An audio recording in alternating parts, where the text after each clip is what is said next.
বন্ধুরা, আমি প্রিয়া। আমার চ্যানেলে তোমাদের সকলকে স্বাগত। আজ একটা নতুন ভিডিও নিয়ে তোমাদের সামনে চলে এসেছি। তো আজকে শুক্রবার, আর আজকে আমাদের এই রান্না হবে। দেখো মেনু, এখানে সমস্ত সবজি কেটে নিয়েছি।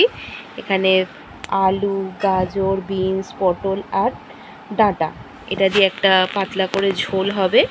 আর এখানে বেগুন ভাজা, আর এটা হবে তোমার উচ্ছে চচ্চড়ি বেগুন দিয়ে। আর এটা কেটেছি বেগুনগুলো এরকম করে, এটা বেগুন বাহার বানাবো। তো এই বেগুন বাহারের রেসিপিটা আলাদা করে আমি আমার চ্যানেলে দিয়ে দেবো।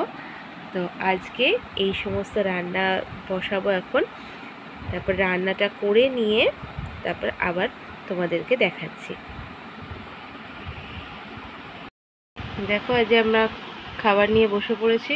তখন যেগুলো সবজিগুলো কেটে রেখেছিলাম, এই যে করেছি উচ্ছে চচ্চড়ি, বেগুন ভাজা, এই যে সব সবজি দিয়ে ঝোল, আর এই যে আমাদের স্পেশাল মেনু বেগুন বাহার। আজকে আমাদের এই মেনু সব নিরামিষ। তোমরা আজকে কি কি খেলে সেটা অবশ্যই জানিও। আর ভিডিওটা ভালো লাগলে লাইক, কমেন্ট, শেয়ার করে দিও।